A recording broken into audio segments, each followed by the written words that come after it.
Hey guys, welcome back to my channel. Today we have a little golf vlog around TPCKL's East Course. This is the back 9, also known as East 2. So for those of you guys who don't know, this was where the Sime W LPGA was held. So this is very much known as the LPGA course, and the West Course is known as the PGA course. So some people see this as the ladies course, but let me just tell you there are definitely some challenges in this course as well. So let's have a little stroll together and see what this course has to offer. Over here is a par 4. I'm hitting a 3-wood, and usually I aim somewhere in between or over that right bunker would be fine. The hole does have bunkers covered down the left side as well, so you do want to go towards the right side of the fairway. Because I didn't hit the most solid 3-wood over there on the tee, I did get stuck in this rough over here, but it's fine, it's not too bad. The left side does have bunkers, so this is not such a bad play. Usually I would have no more than 110 yards, but today the pin's behind, and as I got stuck in the rough, I'm hitting an 8-iron here from 135. I am hitting just a little punch shot. As you can tell, there is a bunker on the right side and the pin is right behind that bunker, so we're not going for this pin. We're going for the center of the green. Especially with this lie, it's downhill in the rough. It is going to have a little bit of a draw, but we do want to aim to the left side of that bunker just to avoid getting in that. Decent shot, exactly where I wanted it to go. So now we're on the green. So this was the putt that I had for birdie. One of my weaknesses in golf is actually be able to read grain. I'm not very good at seeing grain. I think I just never grew up on courses that had a lot of grain. I grew up in cow grass courses, so I'm not very good at being able to see it. And I think that on this course, the grain does come into play. Over there, even in this video, I still see a left to right putt, but clearly it just went straight. But an opening hole par is never a bad thing. Next up, we have another par 4. It's a pretty straight hole. The green is basically where that little tractor is up front there, if you can see it. But there are bunkers covering the entire left side of this fairway all the way up to the green. So you do want to go a little bit more towards the right side, but obviously not too far right that you're going to be covered or blocked by those trees. So you do need a good tee shot here, and that's something that you'll see on the East Course. The tee shots are pretty challenging, the fairways are quite narrow, so you do want to have some accuracy here. And if you're accurate off the tee, the course does get a lot easier. So that was my tee shot, a little bit of a fade. It was a good shot, it just means that it wouldn't go as far. Today the course was playing pretty wet as well, so I had a pretty long second shot. I had 175 yards. As you can tell over here, it's just a little bit in the rough on the right side. But still, as you can tell from this clip over here, the right side definitely is better than the left side. Left side is covered with bunkers. Not the easiest shot here with a 5-iron in the rough on a slope. So this is the shot that I hit. I think I caught it just a little bit heavy in the rough, but it's okay. To be honest, left myself a much more difficult chip than I thought I was going to have. Even in the bunker, I think it would have been an easier shot than over here because I had to carry those bunkers. I was in the rough, so I wasn't going to get much spin.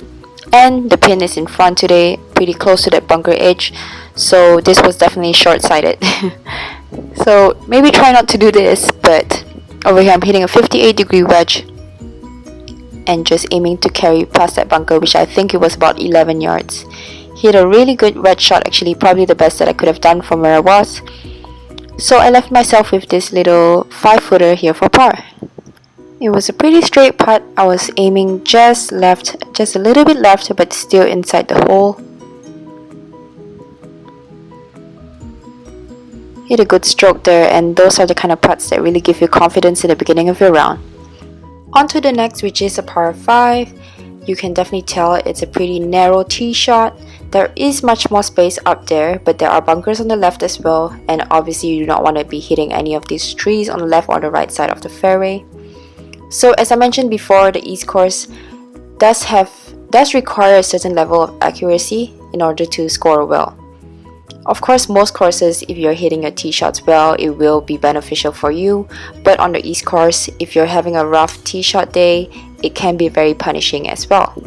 So even though this course is definitely shorter than the West Course, it does have its own challenges and it can be a very difficult course. So for the next shot, with the conditions today, it was wet, it was not flying very far. I was definitely not going for the green, just hitting a full 3-wood over here. There is water down the entire right side of the fairway, so we are aiming just over this center bunker over here.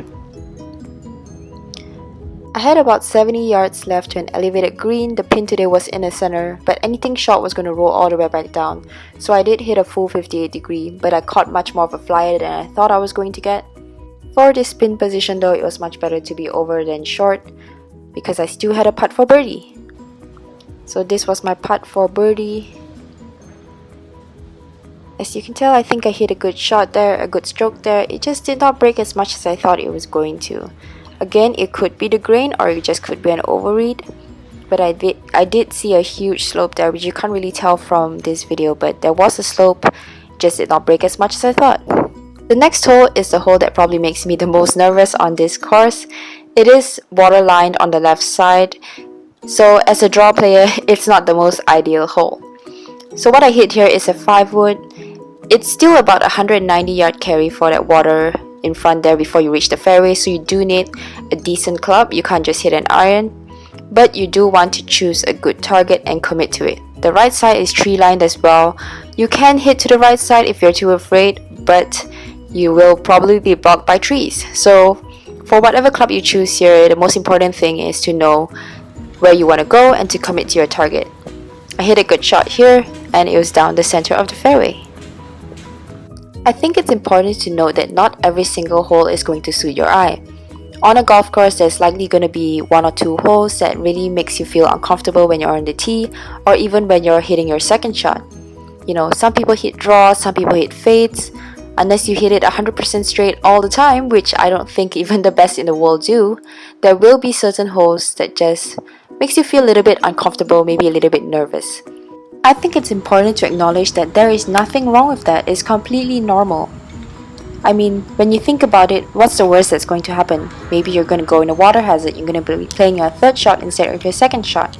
You know, at the end of the day, if you pick a shot and you were 100% committed to it, you stuck to your plan, you just hit a bad shot, well, that's golf. Sometimes that happens. So we're walking away with another tap-in par here, and you know, there's nothing wrong with tap-in pars. This is another short hole, but there is water down the entire right side and right in the center of the fairway, so you can't be hitting a really long club here. The most you can hit is probably a 190 shot. So for my second shot, I only had about 130 yards left. It was to a front pin. And as I mentioned, the conditions were wet, so instead of hitting a 9-iron, I'm hitting a half punch 8 here, just to make sure it gets on the green.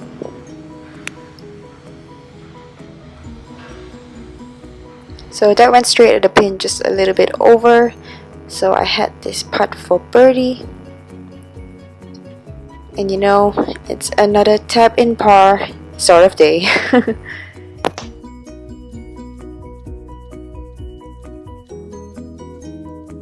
So we have finally reached the signature hole here, hole 15, the island green. Today's pin position is probably one of the more difficult pin positions. The green there is pretty narrow, so I'm hitting a 9-iron here. Just a little punchy, soft one, enough to carry that bunker up front, and the pin is almost right behind it.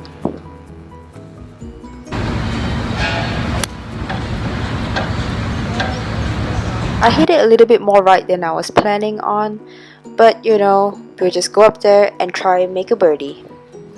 So I had about a 20-footer for a birdie, and again, you know, it's really a tap-in par kind of day, so I don't know if I should be complaining or just taking it as it is, but you know, some days you just gotta realize par is a good score.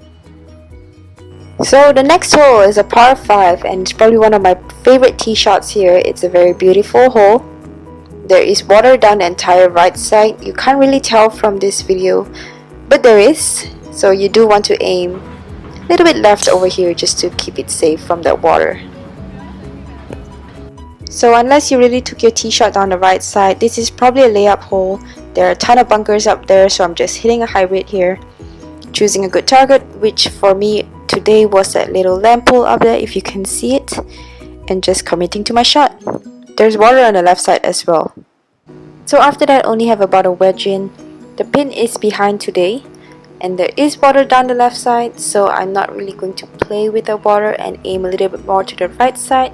There is a slope, and if you hit the right slope, it can lead back down to the pin. So had another birdie putt, and a good stroke there, just really not wanting to go in today, so it's another tap in par. After this, I really thought I was going to be able to record 9 pars in a row for today's round, but that was where I was wrong. So over here, the next hole is this par 3.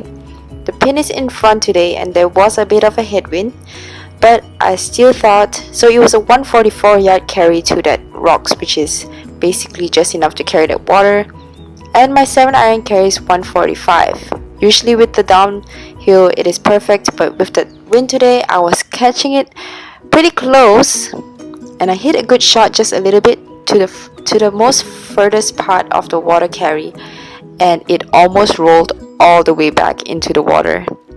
So that's the reaction you guys get.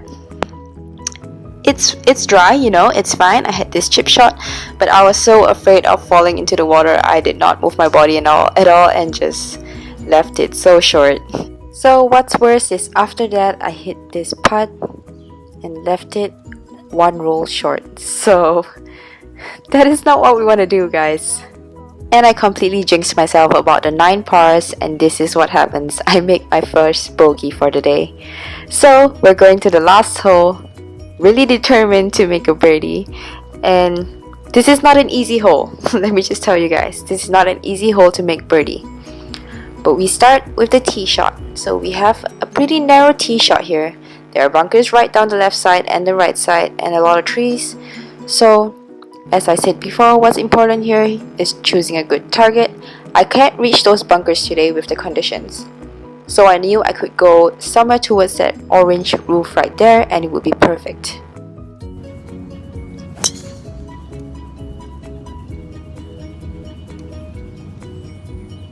After a good tee shot, I only had about 157 yards. There is quite a lot of water up front, and you do not want to be short on this hole, obviously, so you do want to carry about 140 for what I was playing today. There was a bit of headwind, so I was going to hit this 7-iron, and not really a full shot but not really a half shot, so a pretty strong punchy kind of shot. Just left it a little bit right of the pin, but it's alright, we have one more chance for birdie. So, you know, fix all the ball marks, fix all the pitch marks, whatever is on your line, tap down foot marks, whatever you need to do. Do what you need to do to make that birdie putt. I find it very amusing when people do not fix marks and stuff like that, and then they putt and their ball bounces offline and they're like, oh my gosh, did you see my ball bounce offline? I'm like, yeah, of course I did, because I saw that pitch mark and you did not fix it. So amazing things start to happen when you fix things like your ball mark, your pitch mark, your footprint even, you know, because eventually you're gonna hit a putt and you know what's gonna happen? It's gonna go in the hole. So I hope you guys had fun with me today. That was my round at East 2, and we'll come back another time for a round at East 1. See you guys next time.